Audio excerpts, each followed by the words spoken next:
তখন কলেরায় মারা যেত, পাখির মতন মারা যেত, কোনো চিকিৎসা ছিল না।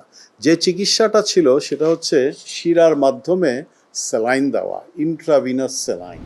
1975-এ এসে WHO, ইউনিসেফ তারা মিটিং করলো, তারা সব কিছু রিভিউ করলো এবং তখন তারা বললো যে হ্যাঁ, ORS should be the treatment for diarrhoea and dehydration. প্রতি বছর 46 লক্ষ শিশু মারা যেত অফ ডায়রিয়া, নাম্বার ওয়ান কিলার। কিন্তু আজকে আমরা শুনলাম, সুকুমার দা খুব সুন্দরভাবে বললেন যে আজকে প্রায় 5 লক্ষ শিশু মারা যায় পুরো পৃথিবীতে। 5 লক্ষ মানে শুনে হয়তো মনে হয় যে 46 লাখ থেকে এটা 5 লাখে কমে গেছে, ইটস এ বিগ অ্যাচিভমেন্ট, কিন্তু আসলে কিন্তু তা না। এই যে 5 লক্ষ, আপনারা কি খেয়াল করেছেন যে গোটা পৃথিবীতে আপনি যদি নাম্বার অফ চিলড্রেন যারা নাকি মারা যায় suffering from HIV AIDS, number 2 হচ্ছে মিজেলস বা হাম, নাম্বার 3 হচ্ছে ম্যালেরিয়া, ভেরি বিগ কিলার, তিনটা যদি আপনি একসঙ্গে করেন তাহলে কিন্তু এই 5 লাখ হয় না। কাজে ডায়রিয়ার থেকে যে বাচ্চারা মারা যাচ্ছে, দেখেন কত বড় একটা বোঝা অল ওভার দি ওয়ার্ল্ড। কেমন আজকে আমরা এটাও জানলাম যে এই যে 1% মোর্টালিটি আমাদের বাংলাদেশে, কিন্তু এটা কিভাবে হচ্ছে? যখন একটা বাচ্চা মারা যায় হাসপাতালে, সব বাচ্চাই কিন্তু হাসপাতালে মারা যায় না, যেসব শিশুরা হাসপাতালে মারা যায় প্রায়ই আমরা দেখি, হয়তো ঢাকার বড় হাসপাতালে ভিন্ন চিত্র, ডিসচার্জ সার্টিফিকেটে লেখা থাকে diarrhoea and cardio respiratory failure. তার মানে হচ্ছে হার্ট বন্ধ হয়ে গেছে, রেসপিরেশন বন্ধ হয়ে গেছে।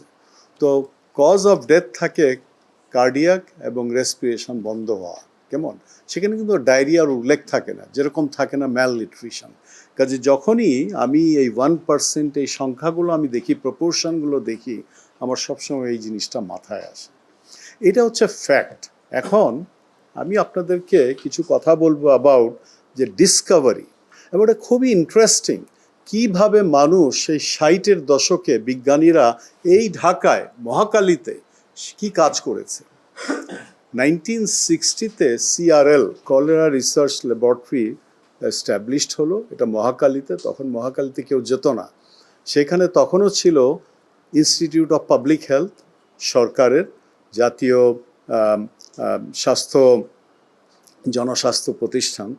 সেইখানে একটা তাঁবু খাটিয়ে এই CRL তখন একটা হাসপাতাল করলো। তখন কলেরায় মারা যেত, পাখির মতন মারা যেত, কোনো চিকিৎসা ছিল না। যে চিকিৎসাটা ছিল সেটা হচ্ছে শিরার মাধ্যমে স্যালাইন দেওয়া, ইন্ট্রাভিনাস স্যালাইন। তখন যে স্যালাইনটা ছিল নর্মাল স্যালাইন, এই নর্মাল স্যালাইন পাওয়া যেত না বাংলাদেশে। এটা হয়তো একটা কোম্পানি তৈরি করতো সারা দেশের জন্য, মানে হাহাকার অবস্থা, কাকে আপনি দেবেন কাকে দেবেন না।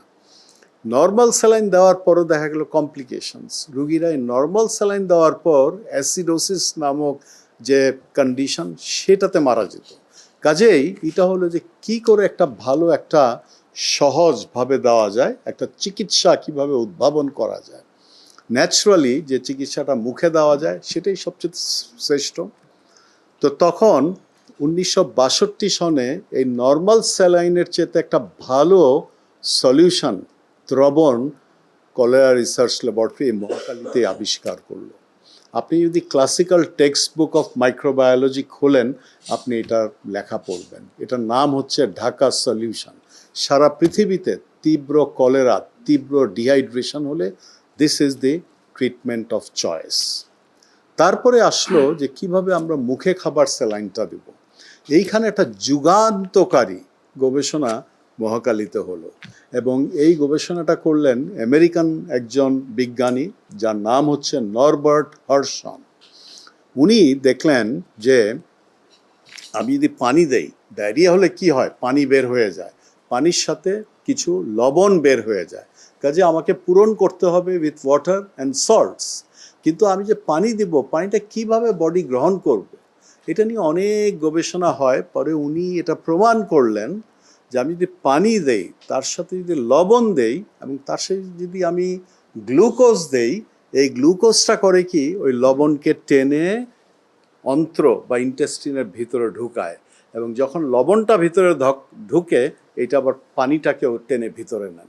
দেখেন কত বড় একটা সায়েন্টিফিক অ্যাচিভমেন্ট, এটা মারাত্মক একটা মানে Discovery. And this is the principal of ORS.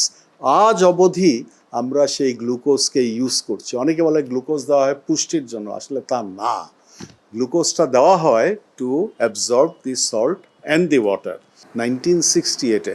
এবং এই যে স্টাডি গবেষণাটা এটা করেছিলেন ডেভিড নেলিন, যেটা তসলিম ভাই যার কথা বলেছেন এখন উনি বেঁচে আছেন, 2 বছর আগে এসেছিলেন, আমার সঙ্গে দেখা হয়েছে, ডক্টর রিচার্ড ক্যাশ, এবং উনাদের সাথে 3 জন বাংলাদেশি চিকিৎসক ছিলেন।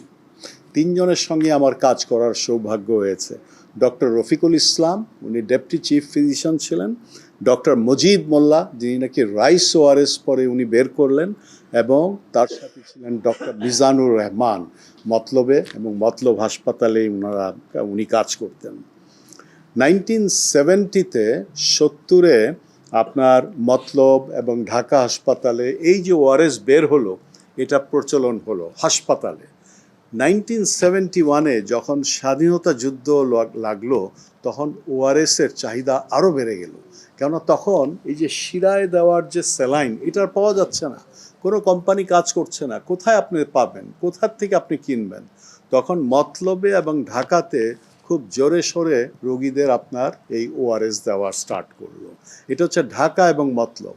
ঠিক তার পাশাপাশি কোটি কোটি শরণার্থী তারা ঢাকা বাংলাদেশ থেকে তারা ওই পারে চলে যায়। ঠিক তখন ডক্টর দিলীপ মহাল্লাবি, উনিও আমার বস ছিলেন কোনো এক সময়, পরে আইসিডিডিআরবিতে কাজ করেন। উনি এই যে আইসিডিডিআরবিতে যে আপনার ওআরএসটা তৈরি হলো এইটাকে নিয়ে উনি পশ্চিমবঙ্গের বনগাঁর যে শরণার্থী শিবির ওইখানে চলে গেলেন।